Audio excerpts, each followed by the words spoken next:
Are we in business now? We You are are in business. being recorded Okay. now. Well, my thought was to do what I've always done at these sorts of things, which is offer some reflections, and then you guys take it wherever you want to take it. Um, I'll try and keep it brief. I have to say that my voice is there, but it's a little on the edge, so I may do something less than more.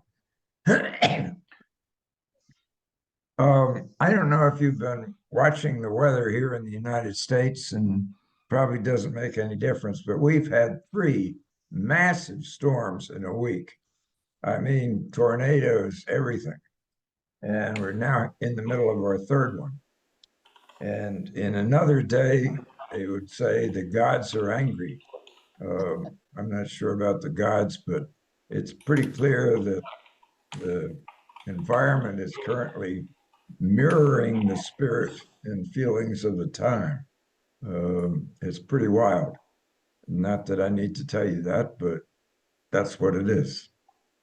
And as I'm sitting here contemplating the state of our world and the weather outside, and I'm sort of, not sort of, I'm drawn back to where I began my intellectual journey, which was seriously about 1960. I mean, after I got done learning all the books, I started to think something new and different. And it was actually in graduate school when I was thought I was going to be a biblical scholar, and my field was Semitic languages and literature, and that's what I was doing. And as I was going through the literature of now 2,500 years ago, there was an interesting pattern that showed up again and again, which basically was some kind of violent, chaotic happening, uh, a reconstitution or restitution of order in a new and higher level. And then either if that didn't work, then everything sort of went poof. And if it did work, we had something very new and different. Now, this is 2,500 years ago, and it's well before chaos theory. And in point of fact, uh, chaos theory is a 2,500-year later version of what was going on in the ancient Near East, um, and also in China, and also in a number of other places. There was clear recognition of this basic pattern in life, and that's how things work. Now, if you happen to be in India, it was usually about Shiva. Shiva was the creator and the destroyer. If you were in China, it was the yin and the yang. If you were in India, well, et cetera, et cetera, et cetera. So this is an old idea. And when I wrote my dissertation in the 60s, it could have been titled. It wasn't, because I was talking about biblical and Middle Eastern material, but it could have been entitled Chaos, Order, and the Creative Process. And that, to me, works for today. I might call it C cubed. It's chaos, and then order, and then new creation. Why start with chaos? Well, when everything's orderly, you don't notice anything. It's just orderly. Your attention is gathered when all of a sudden we're in a chaotic state. And it occurs to me that this pattern is precisely what we're seeing at the moment. We happen to be very much in the middle of the chaos, but it's probably useful to understand if everything works as it has, this is the beginning of a new order. And as a matter of fact, there wouldn't be a new order were it not for the chaos. And that new order hasn't happened yet. There's no guarantee that it will, but the pattern for at least the 2,500 years that I'm cognizant of, and actually 5,000 years if you want to take in China and India and some places like that, has been chaos, order, and a new order. I find this somehow or another reassuring in the sense that we've been here before. I mean, we, Homo sapiens, have been down this road before. It's not new. And to this point, we seem to have made it. Now, clearly, there's no guarantee about this. We could be at the biggie. On the other hand, having gone through this pattern for 5,000 years, at least that we've been conscious of, there would be some reasonable possibility that we make it. No predictions. So anyhow, that's the kind of stuff I've been thinking about. And if you sort of take the C cubed thing, chaos, and I'm changing the words a little bit, cosmos, which is order, and creativity, that's the pattern we're on. We happen to be in the nasty, unpleasant part, and it is always nasty and unpleasant. I mean, in other days when we, in a Western society and elsewhere, moved out of being farmers and into being industrialized, there were an awful lot of people that not only were very unhappy, but were deeply hurt.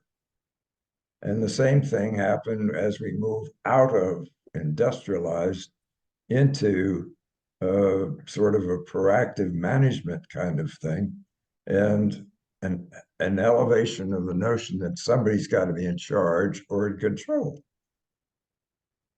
And at least from where I'm sitting, as we move out of all of that and into what seems to me a totally new age, which is the cybersphere, I mean, all of a sudden, we have a new realm of time space which transcends anything we know before. The distances that we thought were insuperable can now be transversed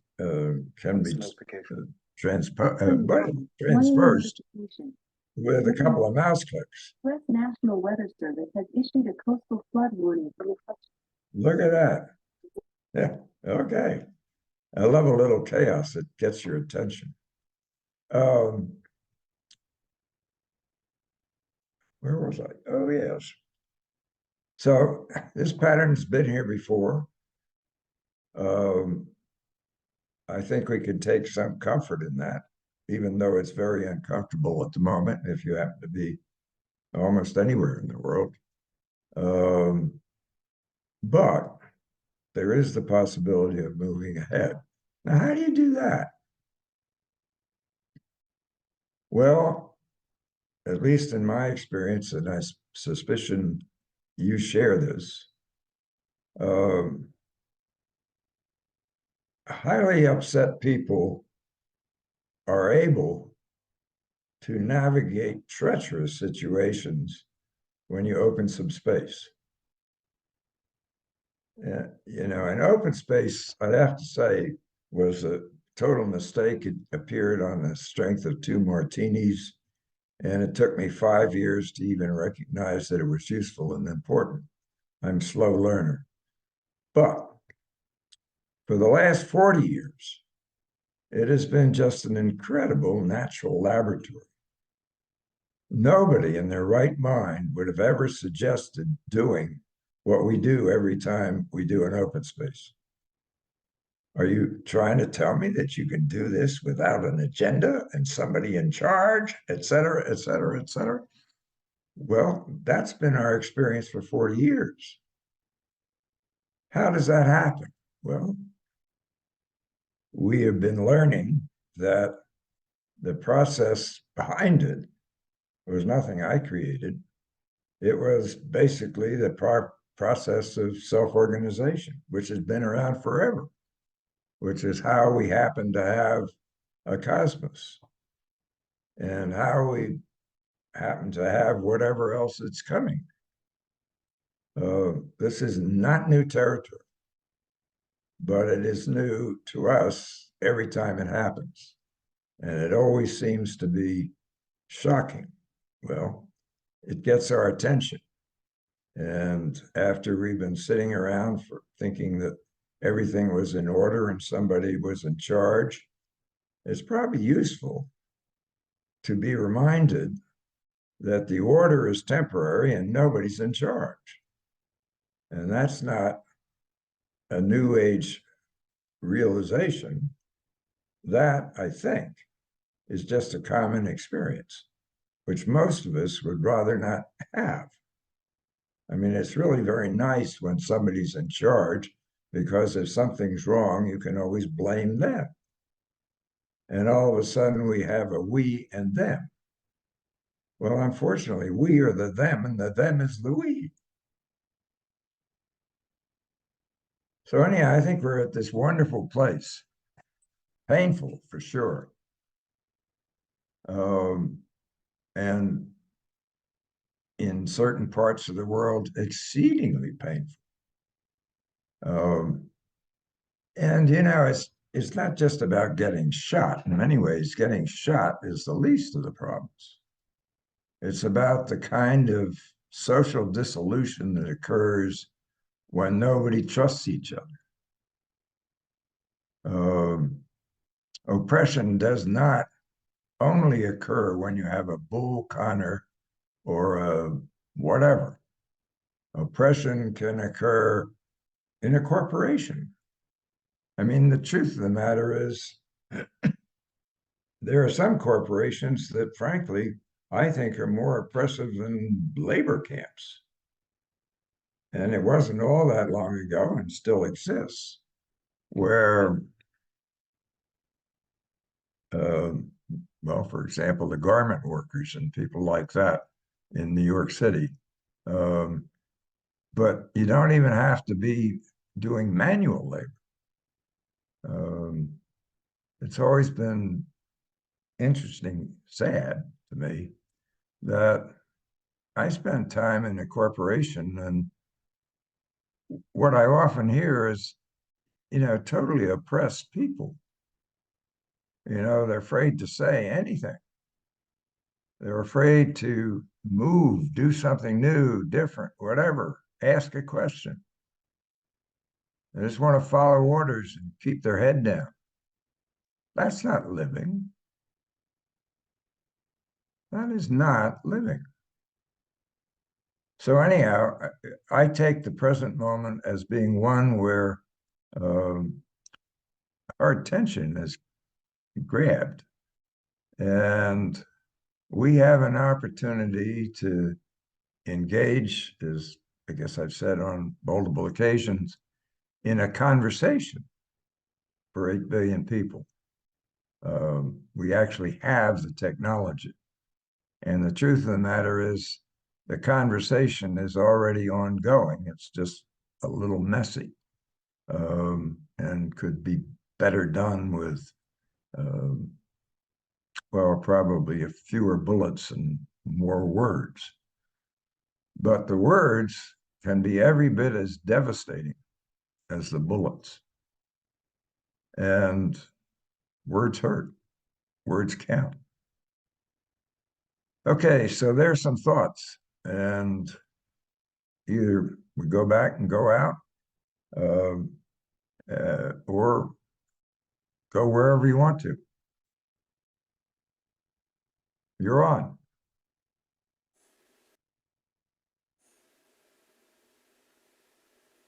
I'll I raise have a my hand. Okay, go ahead, Ryan.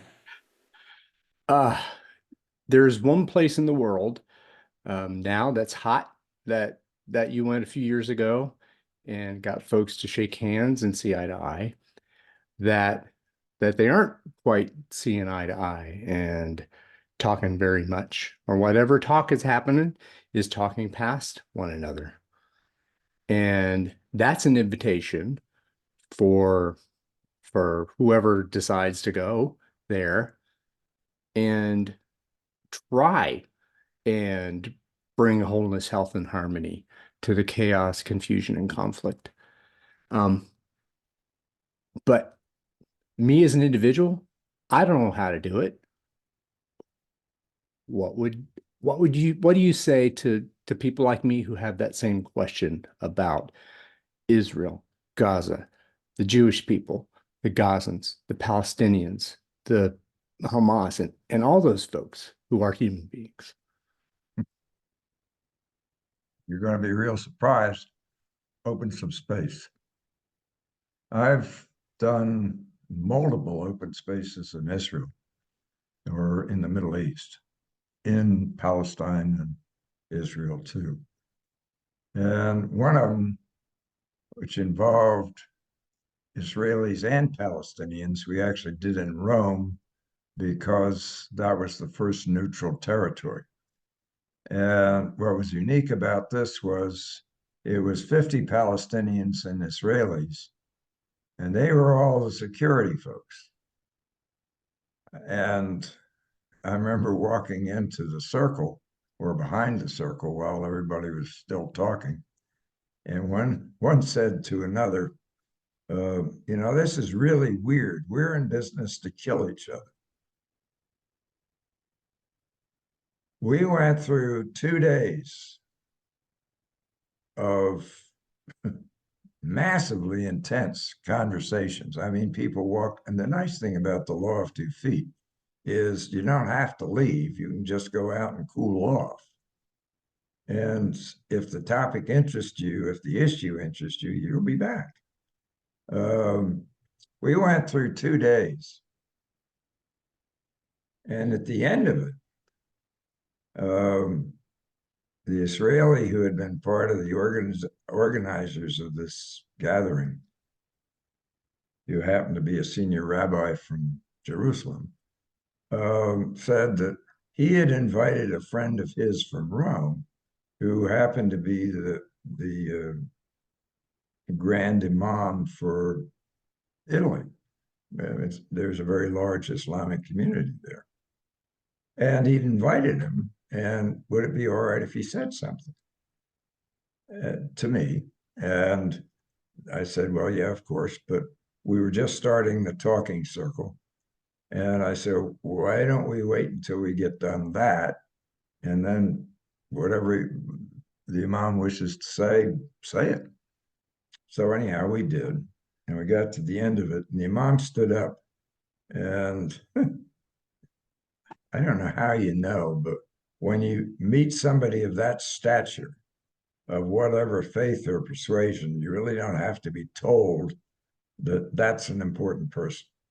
It's kind of like even if you meet a seriously good admiral and he doesn't have his uniform on, you don't have any question that's an admiral. And anyhow, we got to the end of it, and the imam stood up and he looked all around the circle and he said, the Quran teaches us that to kill one person is to save one person. Excuse me, is to kill everybody. To save one person is to save everybody. We have a lot of work to do. And he sat down.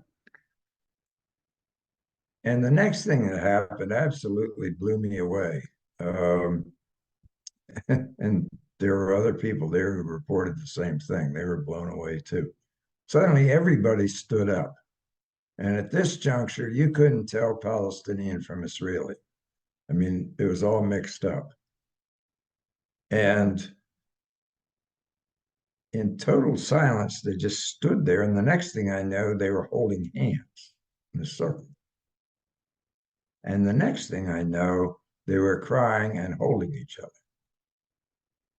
Now, when you have the privilege to go on a journey that starts out with everybody sure that somebody's going to get killed and ends up with sworn enemies, or at least the tactical part of all that, hugging and kissing, something very unique has happened.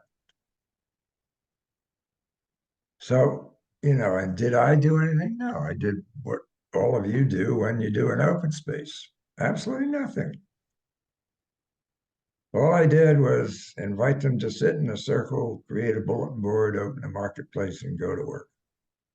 And that's precisely what they did. And for the rest of it, it all ran by itself. So, that's possible. And I think it's possible anywhere in the world you want.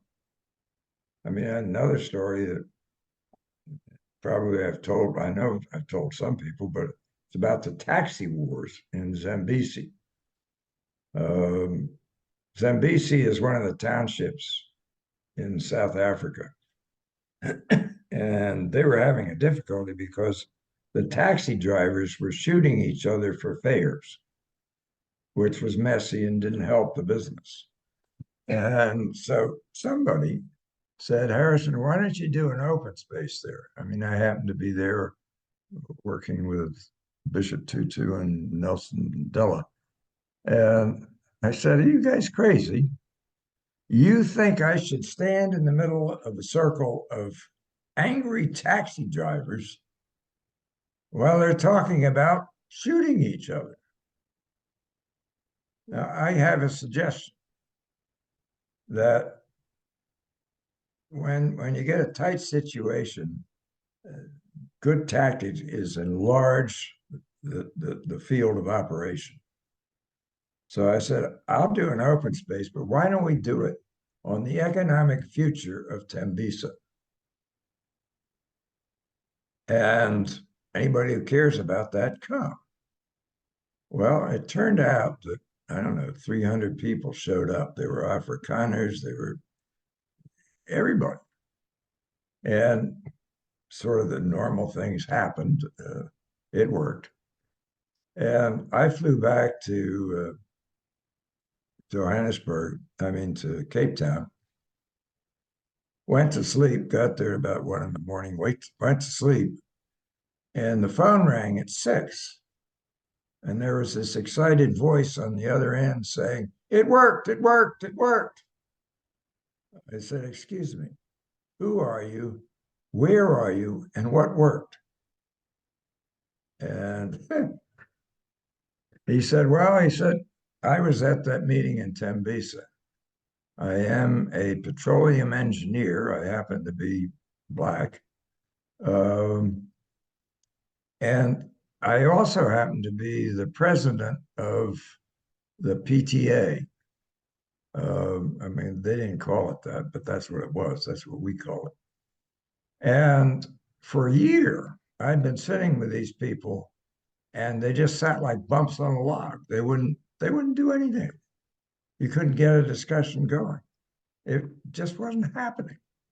So I thought, well, it worked with Tembisa. Try it. So he went back, happened to have a meeting that night.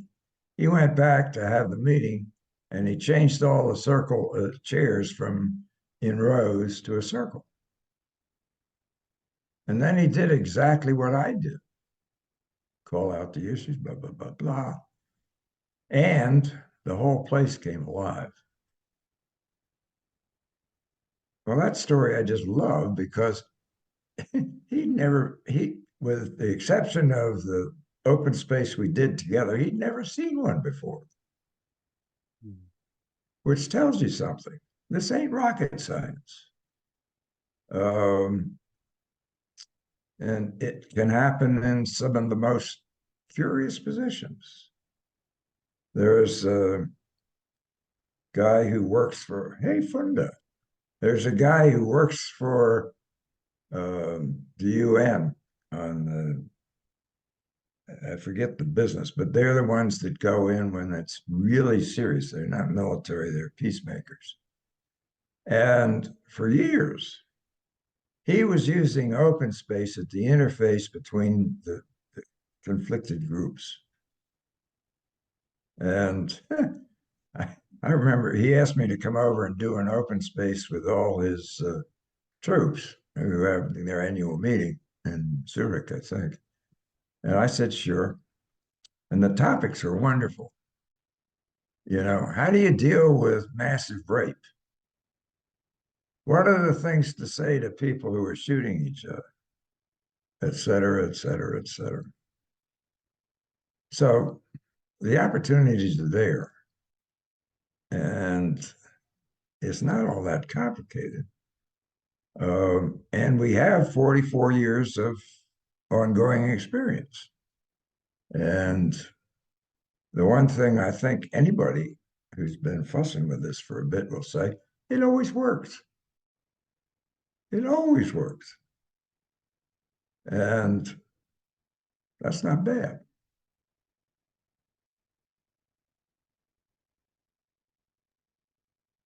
Harrison, what would you say is the word that people have, the emotion that they have between each other when they're fighting each other in large numbers? Is it hate? Is it fear? Is it something else? And why do they have it? Fighting each other, as in shooting or as in general repression, as in, you know, you can fight in a number of different ways. All of that. All of that. Okay. Well, I think the word, it's actually several words, is a fear of loss of control. All of a sudden, the environment has changed in ways that whoever's there can't deal with. I mean, all of a sudden you're used to be a secretary and had a nice job, and all of a sudden, guess what? Everybody had a computer. Well, on the one hand, that's a nice convenience. And on the other hand, it just happened to be devastating if you happen to be a secretary. And all of a sudden you find that you have lost control. Now, the truth of the matter is you never had it in the first place. But what you took to be a secure position turns out not to be that, which is a useful learning. It's a very useful learning. Those of us who actually think we're in control are deluding ourselves. I think one of the most wonderful things that happens in an open space is that not knowing becomes a powerful, useful tool. If you think about it, when you open space, nobody knows where it's going. And it's like creating a huge vacuum. So that, I mean, quite literally, you can visualize it happening. You're sitting in this circle, and all of a sudden, it's like this vortex opens up in the center. And ideas and thoughts and everything else just gets sucked in. And it's into that vacuum of not knowing. So that one of the learnings I've had over the years with open space is the value of not knowing. There was a 15th century medieval mystic whose name I've forgotten, who wrote a treatise about the great cloud of unknowing. And essentially what he was saying is, if you really want to get along, what you have to do is appreciate the wonder of not knowing. That as uncomfortable as it may be, it's when you reach that point that you can begin to appreciate something new and different. It's true in science, it's true everywhere. It's when somebody says, oh, Jesus, I don't know what's happening here. And then they start looking for it. And then the next thing you know, some accident happens and you have penicillin or whatever. So for me, the issue is really, how do we utilize the powers that we possess which isn't about controlling it, which is not about creating a new social order, which is not about, creating a new ideology. That just gets us in deeper trouble. That fills up the wonderful cloud of unknowing before you've ever had a chance to let it grow. It will grow. That's what's happened for 10,000 years, painfully, but it grows. So, yeah, Harrison, can I ask you a Hi. question? Okay. yeah, sure. I know from working with you over the years that we share an appreciation for open space that's rooted in complexity science. We understand that open space is quite aligned with complexity principles, especially self-organization. One of the things that I've been wondering about lately, and I'm wondering if you've thought about it, is another complexity concept called scale invariance, what manifests as fractals. And what I'm thinking about this weekend especially is, how does open space inform us about how things organize at different levels of our human hierarchies? We've talked about how it informs on a global level. Does it work all the way down to, for example, the cellular level? And if you've never thought about that, that's cool. But if you have, I'd be interested in your comments. Well, I don't know about cells, but I do know that if my morphology friends are right, the creation of new cells is same process, as is also the operation of our neurons and synapses in our head. I have no personal experience with that, except occasionally I hope to use my head. The complexity theory, the wonderful thing about modern science is that finally, after 5,000 years, they've caught up. I mean, really,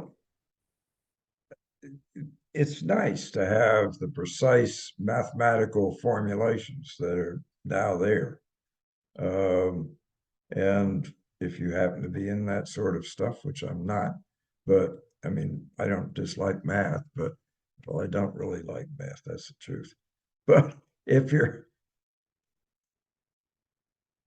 what's already there and native to us is this deep natural process, which we now call complexity theory or emergence or whatever. It's been called a whole mess of other things for thousands and thousands of years. So, bottom line is kind of use what you got and don't go around complaining that there's nothing you can work with. That's a little straight, I guess, but anybody can open space, not as sitting in a circle, create a bulletin board, so forth. So it's an everyday phenomenon. It happens anytime two or more people get together and honestly converse about what's going on. And the space is open. And you can watch it happening with engineers or financiers, or you can watch it happening with street kids. It's a natural phenomenon. There's an Indian educational technologist whose name just went out of my head, along with a lot of other things. But he did this wonderful experiment, which is called the hole in the wall. Are any of you familiar with it? And basically what it was, he was in Delhi, and still is, as a matter of fact.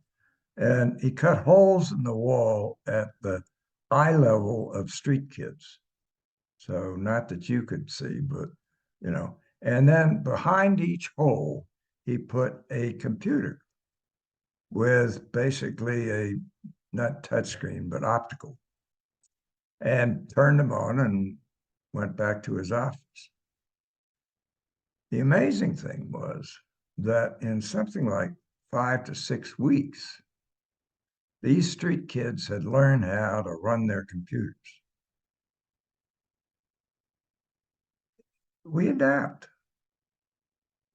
And the learning curve can be very steep or incredibly fast. He tried replicating this experiment in Italy, and he went to a 5th grade class in a remote part of Italy, I forget where it was, and walked in the room and wrote on the board in English, "Who was Pythagoras and what does he do?" and left. They all had laptops in front of them. And I forget, 3 or 4 hours later, he came back and one kid stood up and said, "Well, triangles, and you mispronounced it. It's Pythagoras." You know, the power is there. It's not about creating the new order, it's about allowing. And I think this is one of the major learnings I have out of open space, out of thinking and working with complex systems, et cetera, et cetera, et cetera. It's about allowing the emergent order to emerge. I mean, a typical response is the new order starts to appear, and there are a whole mess of people who say, no.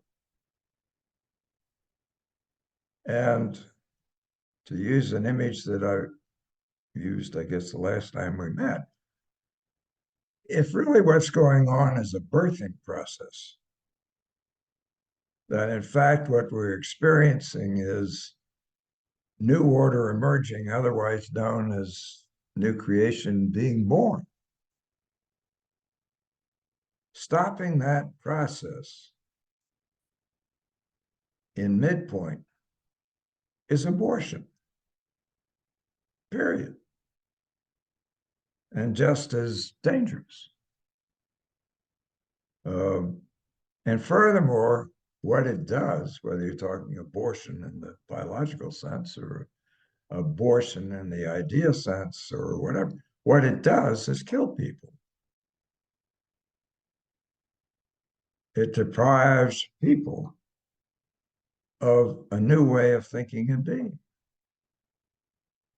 And interestingly enough, the deprivers hurt more than the deprived in a curious fashion. They end up being narrow-minded, egotistical, shut in a box sort of people who have to keep that exactly the way it is, or they die, they think. Interesting world. So I yeah, have a question.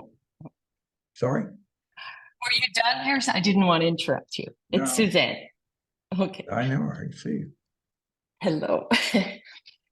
I'm just going to pause a minute in my head to be able to ask this question and make this comment. As a prelude to it, though, and it'll be a personal question to you.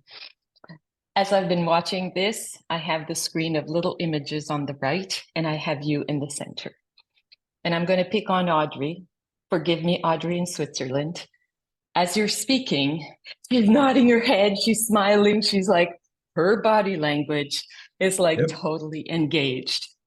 And when you talked about the street kids and the computer, I believe after listening to that, there's some important people behind those kids. And I think they were the grandmothers or the older people that were just applauding them as they were just doing things, not messing around. Now, I may have misunderstood or misremembered that, but I'm a grandmother now, and it makes me very happy to see Audrey and knowing how in tune the new generation is to what is coming up in this new birthing process. And it doesn't change. We can be kids at heart forever. Now, the personal question is, we are wrestling with something that we did not have to wrestle with in the past. And this is this constant media that is around us on every issue every day. And knowing how to navigate that and feeling the sorrow, the despair, the hope, all the mix of emotions of seeing this planet and the people suffering and the people joyful all the time, everywhere, and feeling we are just a small little grain of sand in this whole sea of trouble out there. How do you manage seeing the same news I see, the same things that I see, and reading the same thing? And It's very simple. it. I cry like everybody else. And at the same time, I say, look, out of those tears, I think birthing is happening. I mean, I've, for odd reasons, ended to spend a fair amount of time in maternity wards, in part because I've been married 5 times, and not 5 times, I have 5 children. God, whatever. See? Been married only twice, but I spent a lot of time as a chaplain and one thing and another, and there's a predictable pattern. Women in birth cry, and they get thoroughly pissed, usually at their husband. And that's the natural thing. And it turns out, if you look at what's going on, it's actually the grief work process rolling out. You take Elizabeth Kubler-Ross's formation of it, or mine is a little different, but grief work starts out with shock and anger. In other situations, you know it's begun when somebody says, oh shit. And there's a good reason to say, oh shit, because whatever it is has happened. And what happens when people are in shock, they stop breathing. Now, if you stop breathing, you die. So the first order of business is to get the patient breathing. And you can't not breathe and say strongly, oh shit. And the next phase is denial. It's true. That process hurts badly. And one way out of that is sort of the anesthesia of denial. Sometimes it's just simply forgetting the whole thing. Sometimes it's pretending it never happened. There are a lot of forms of it.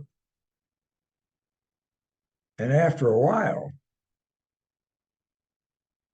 denial kind of runs its course for most people. Some people live their whole life in denial, which is another form of death.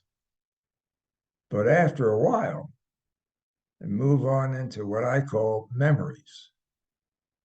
And that's the time when you sort of sit around and say, knowing full well that whatever got disappeared is disappeared, but saying things like, do you remember that great day when we did this, whatever?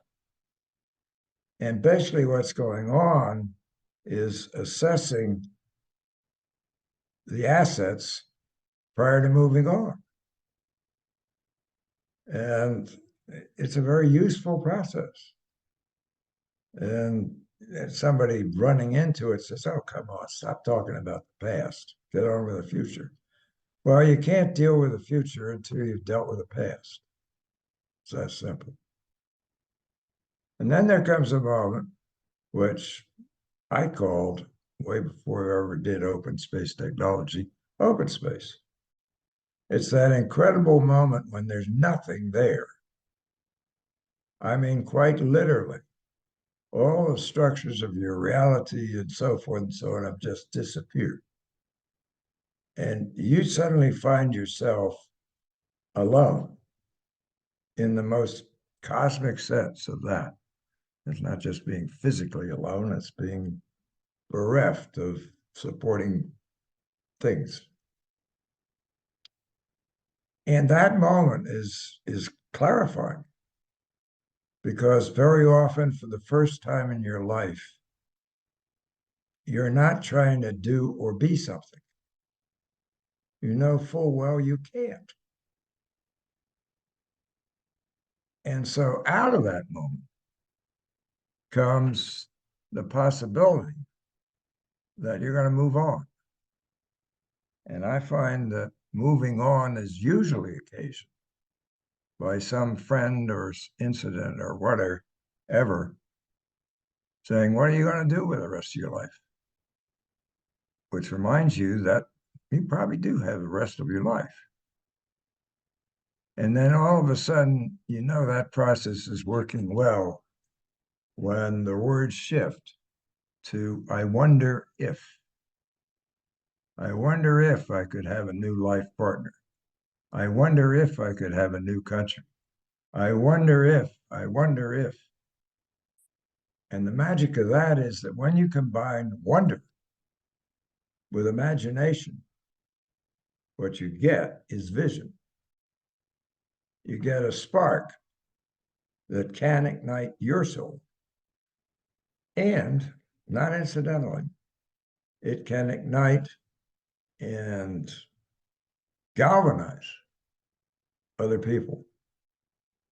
And all of a sudden, what started out as a private moment for you becomes, if you will, a cosmic moment for others. When it really happens, I mean, in a big way, all of a sudden we have a Jesus of Nazareth or the Mahatma Gandhi or whoever, Martin Luther King, somebody that, you know, if you're willing to have to argue about what they said, it's really about what they were. And what they said almost ends up being incidental.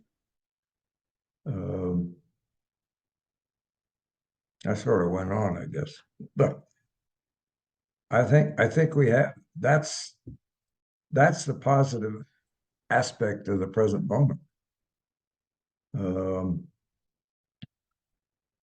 I believe that we are all standing in that point where the social order as we've experienced it before has dissolved. It's not about is dissolving, has dissolved. And, you know, the cybersphere, which is obviously the hometown of the new media, is the environmental disturber which sets us on this journey. All of a sudden, people who could never imagine doing something that they did different than they did in the village or the small town or obscure province in China or the same thing in the United States or whatever, now see those possibilities. And what they do with it is an interesting thing. But it does mean that all the usual rules that we thought we played by don't exist. We somehow or another think that Audrey is a long way away. She's not. She's a mouse click away, etc. My friends in South Africa, the same thing, or Israel or Palestine or anywhere in the world. I mean, one of the privileges of my life is I've worked on all 5 continents and have many friends around the world.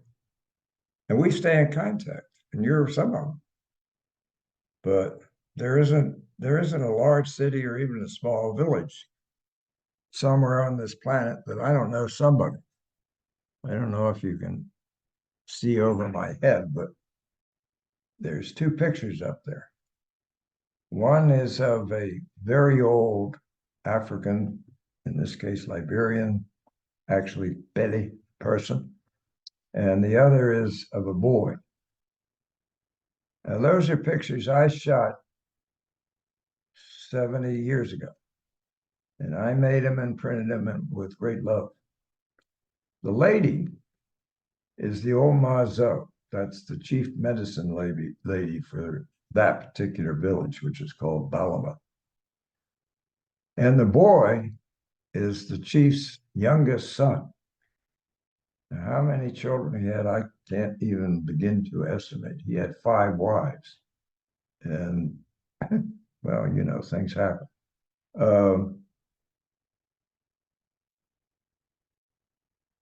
They, for reasons, I don't know how it happened, but some volunteer, they were having, you know, social dissension in Balama. And somebody who, I don't know, was working there, went into the village and guess what? Did an open space. And, you know, at the end of it, what the people said is, you know, that's the way we always did it. Small world. Works everywhere. And the particular issues they were having was the dissension between old folks and young folks. Book learned and bush learned, as they would say in Liberia. The guys that went to school and the other guys that never had the chance and spent most of their time out in the bush. Now that's a world that we don't inhabit. I spent enough time there, so I can't say I'm totally familiar with it, but certainly part of my experience. And I'd be pretty sure that if I went to Balama even today, somebody would know me. I mean, at this point, most of them have gone because if you followed the history of Liberia, they had a very nasty civil war, which killed off an awful lot of people. But one of the people that I knew there was a young fellow by the name of John Kaluba. He wasn't Belly. And during the war, he got run off in the bush and escaped as a refugee from Liberia to Ivory Coast, ended up in Ghana. And one day I got an email from a Peace Corps volunteer in Ghana asking if I was the Harrison Owen who was associate director of Peace Corps in the 60s. And if so, did I happen to know a John Kaluba? Well, the answer is yes, yes, yes. And we've been in contact ever since. Very small world. Cybersphere. You know, John is in Ghana and I'm in the United States, and one might assume that never the twain shall meet. But we do. I mean, I just heard from him last week. He wanted to know if I had COVID. Harrison, can I ask you something related? Sure. Listening to you, something became clear to me again. I mean, although we are all in this, we are all thinking and working to apply this method and to understand it better. And something become clear to me. Opening space is possible when we accept that we don't know. But that is the problem, is that we think we know. And as mentioned by Susanna, in all the information we get from media all the time, there is no space to accept that we don't know. And I think, I don't know what you say, there should be a space among memories and denial. So because memories and denial are, again, that is the zones of knowing to me. So space, open space is possible when we accept consciously that we don't know. That is for when I think of my I think so. clients. And one of the great things about the shower of media that we've got is, yes, it's true, everybody's trying to tell us what we should know, but there's so much of it out there, there's plenty of open space. I mean, it's if on the one hand is the devil, and the other hand, it's the provider. The media at the moment teaches us the wonderful power of not knowing. It's when you finally turn off the TV and say, what do I think? That maybe you've never done that before, or haven't done it recently, or haven't done it often enough. It's really a great relief not knowing. It's also very positive in the sense that it creates the opening for something else to come in. So, I mean, open space for me has been a natural experiment, but as with all good experiments, there's a lot of learning there. Not that I would have thought it happened. It didn't happen the way I thought it would have, but that's not knowing. But what did happen is that it enabled me to analyze what was going on and articulate it in such a way that it could become something I could do. Knowing that I didn't know and enjoying that fact.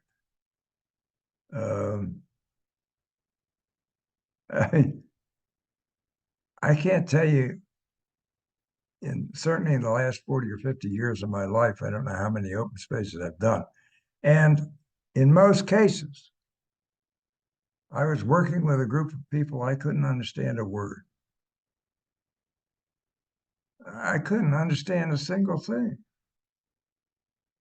Now, one of the things when you can't understand the words is you start looking and intuiting the bodies.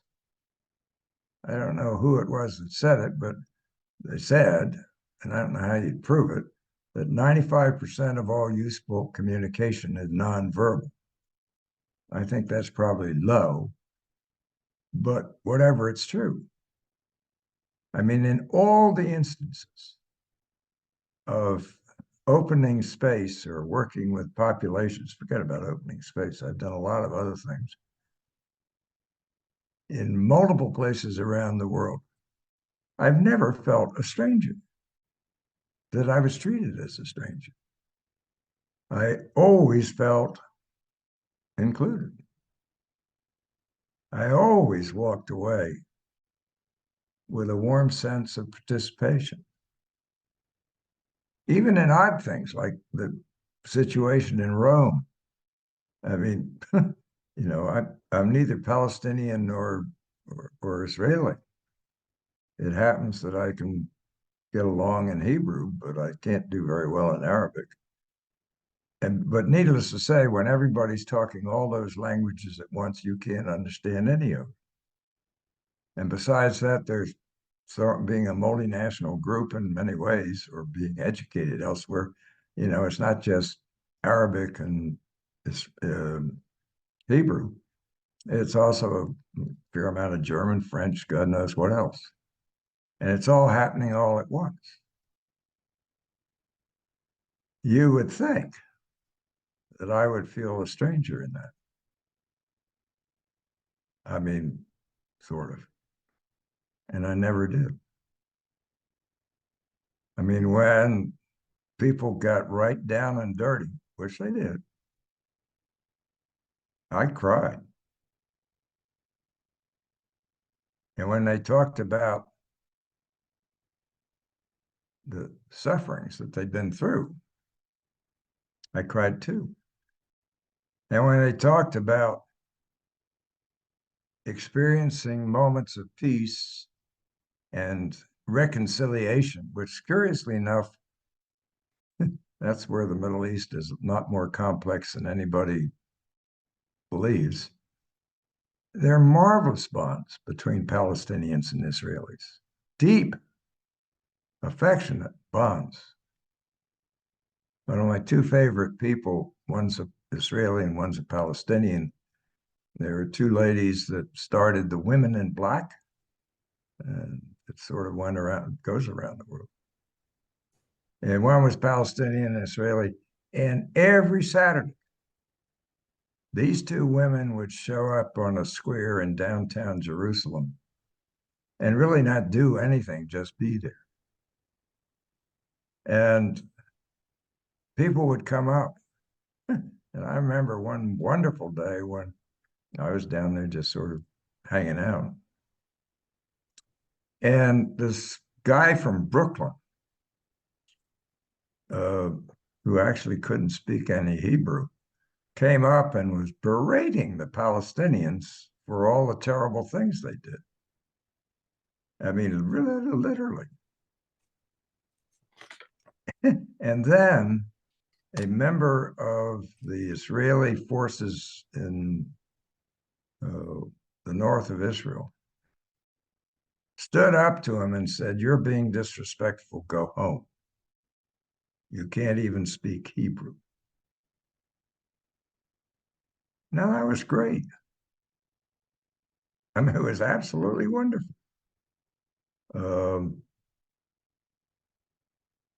So even in situations like Israel and Palestine, even at the moment, the women of Black are still there. There are a lot of people, I mean, on Israelis and on the Palestinian side, who really want to move it along. And it's, it's the Netanyahus who, for reason of his personal power and control, what's really interesting, the self-interests of Hamas and Netanyahu are absolutely aligned. And Hamas wants to create an ongoing terror situation, and Netanyahu needs a war or he'd lose power. I mean, that's a fact. I mean, he was very close, not only to being diselected, but to being indicted and put in jail. And if he couldn't pull something off like he's pulled off, or he didn't pull it off, but if he couldn't use that, he could very well be in prison. Now, somebody who is as proud as Netanyahu is not pleased with those kinds of things. And, we can give you other examples of people who are reacting in similar sorts of ways. Mr. Trump, for example. So, yeah, it's interesting times. But I don't know where I was when I said it, but I do remember saying, as a theoretician, I'm delighted with what's happening. It's happening just the way I thought it would. And as a citizen, I'm terrified. And both are true. And what it reminds me is what I don't know, which is very useful. Sort of, I think. My voice is about gone, so we need to have maybe one or two others and then call it a day. Or if none, no problem. Audrey, you had your mouth open. Yes. Go ahead. No? No, I just want to tell you I love you forever. You know what? I hate to say it, but it happens all the time. Other side of the world, I had done an open space for 250 rabbis and imams on peace. It was an interesting event. And at the end of it, I was at the airport going back to the States, and the imam from, I don't know where, somewhere on the east coast of Africa, huge black man, was in the departure lounge as well, going on a different flight. And all of a sudden, he stands up, walks over to me, practically suffocates me with an embrace. And I think maybe using the only English word he knew was thank you. Yeah, thank you. It's my fate. Anyhow, folks, that probably is about a good place to stop. And good luck, carry on, dig deep, and above all, practice unknowing. Love you. And I Thank love you, Love Harrison. you. We all love you. Thank you. We love you too. Thank Thank you. you. Much love.